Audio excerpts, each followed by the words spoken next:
Всем привет, друзья! Скоро Новый год, и неизменным блюдом на новогоднем столе остаются два традиционных салата. Это оливье и шуба. Шуба мой любимый салат, как и оливье. Я его готовлю почти каждый Новый год, и в этом году тоже не исключение будет. Поэтому приглашаю вас вместе со мной приготовить шубу по моему рецепту. Не оригинальный, но у каждой хозяйки свой вкус. Поэтому буду рада, если вам понравится мой вариант. Итак, для шубы мне понадобится сельдь. Селедку я сейчас порежу. Я уже все овощи все почистила, майонез домашний приготовила. Ссылка у меня есть, будет в описании под видео на домашний майонез. Сельдь я отфилировала. Сельдь лучше покупать целую, филировать самим, потому что в пресервах там она бывает не всегда свежая, и она там с консервантами, то есть не очень вкусная. Чтобы шуба получилась вкусной, нужна хорошая сельдь. Сельдь я порежу мелким кубиком. Делать шубу лучше на каком-то плоском блюде, либо квадратная форма с ровными бортами.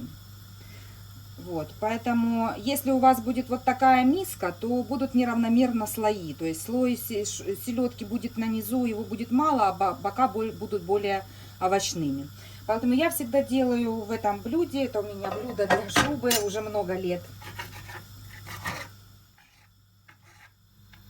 Если где-то будут опять попадаться косточки, то убирать их сразу.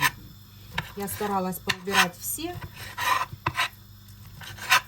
Но иногда могут попадаться. Ну, даже если они попадутся в салате, то ничего страшного, они там меленькие, и их не будет чувствоваться вообще. Конечно, главное, чтобы ребра не торчали.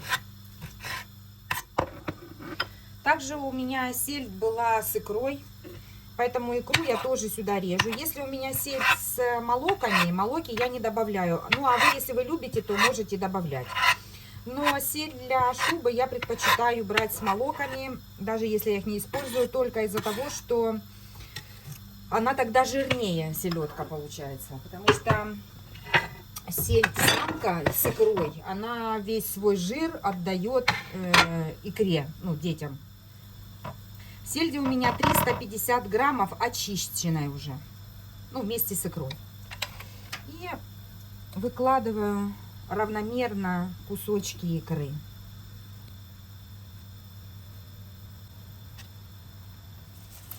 Теперь сверху на селедку выкладываем маринованный лук. Здесь у меня 60 граммов лука шалот. Можно репчатый, любой лук, какой у вас есть. Можно красный, репчатый, шалот. Я заливаю уксусом так, чтобы его покрывало. Лучше использовать яблочный уксус. Можно и обычный столовый 9%. Тогда немножко разведите его водой. И добавляю я еще сюда чайную ложку сахара.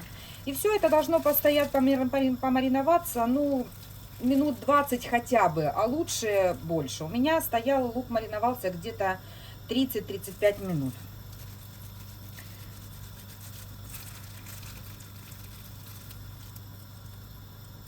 Можно даже меньше его. То есть у меня здесь еще останется, значит, где-то 50 граммов лука.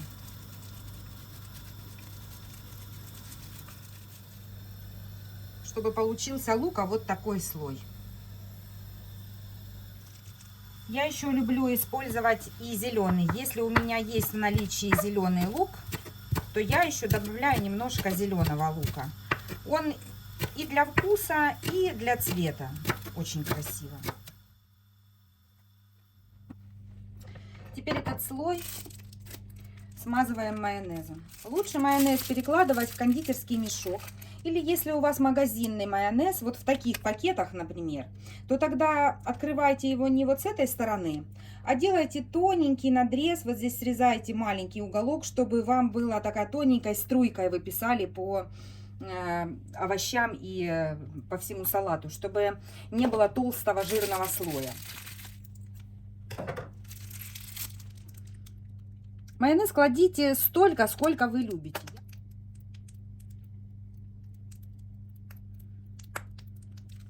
Ничего придавливать и смазывать я не буду, для того, чтобы салат оставался воздушным. Следующий слой будет картофель. Натереть его на крупной терке. У меня 300 граммов картофеля. Я всегда беру 3 картофелины. Даже если остается чуток ее, ну пусть лучше чуть-чуть останется, потому что хуже, когда ее не хватит. Если маленькая картошка, например.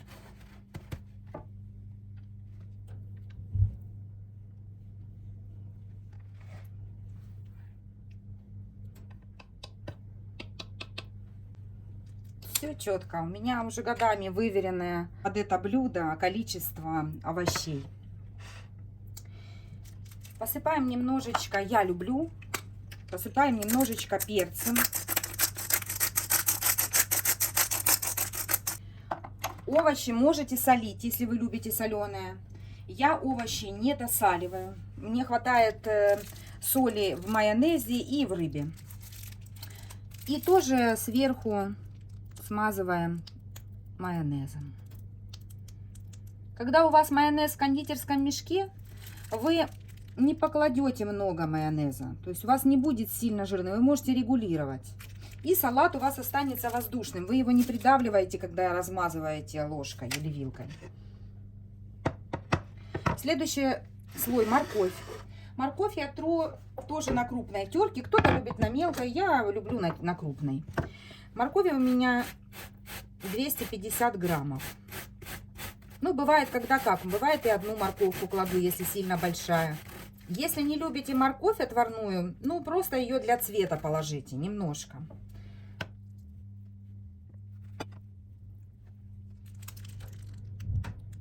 Тоже совсем чуть-чуть майонезом.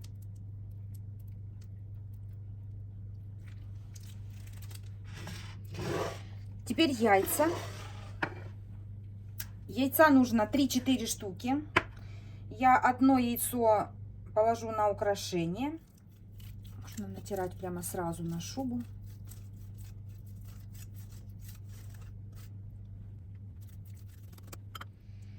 Распределяем теперь яйца по всей поверхности. Так, тоже майонезом немножко.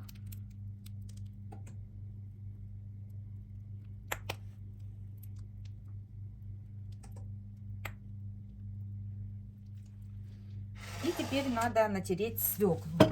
Свеклу надо выбирать, чтобы была вот такая темная, тогда она будет сладкая. Свеклу я не отвариваю, видите, какая она красная у меня. Свеклу я запекаю. Рецепт, как я запекаю свеклу, есть у меня на канале в салате со свеклой. Я оставлю ссылку в описании под видео.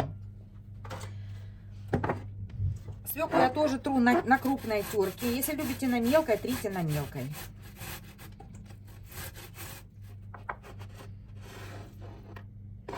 Итак, она не водянистая. Когда она запечена, то у нее нет излишней жидкости, то есть с нее не течет вода.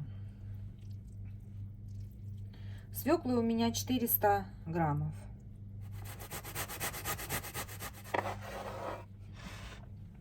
Распределить свеклу по всей площади салата.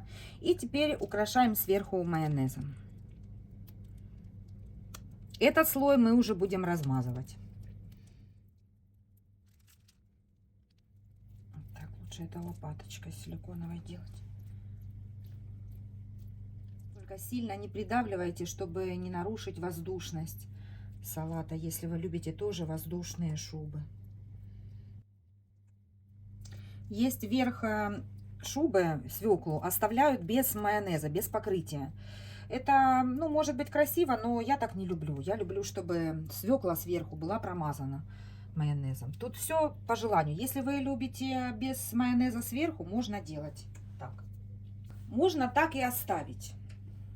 Вот. Но я еще украшу. Теперь уже на мелкой терке я натру желток. Конечно, лучше, когда желток из домашних яиц, когда он желтый-желтый. Но у меня он такой белый, что даже не отличается ничем от белка. Ну, засыпаю вот так.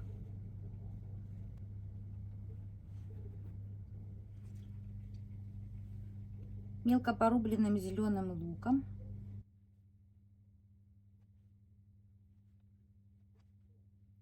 Белок тоже на мелкую терку. И сделать глазик из маслины.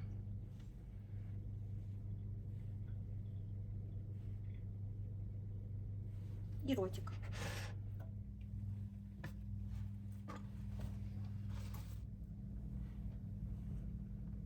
Маслины и оливки.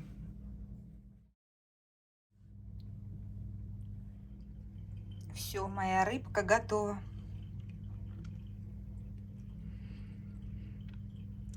Салату нужно постоять ночь. И завтра уже будем пробовать. На следующий день можно уже кушать шубу.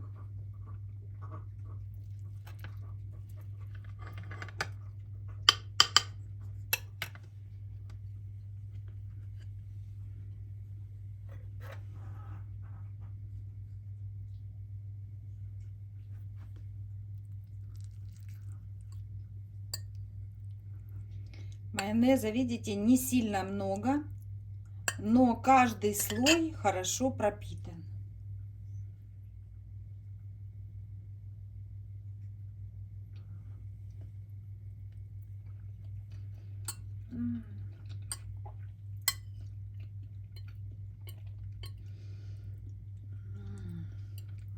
Я очень люблю, когда лук маринуется для шубы, чтобы не клали не сырой просто, не ошпаренный, а именно маринованный. Тогда это такой контраст, очень вкусно с селедкой. Напишите, пожалуйста, в комментарии, как вы готовите шубу и маринуете ли вы лук. Поставьте, пожалуйста, лайк этому видео. Подписывайтесь на канал. Буду рада всем новым зрителям. И большое спасибо всем, кто меня смотрит.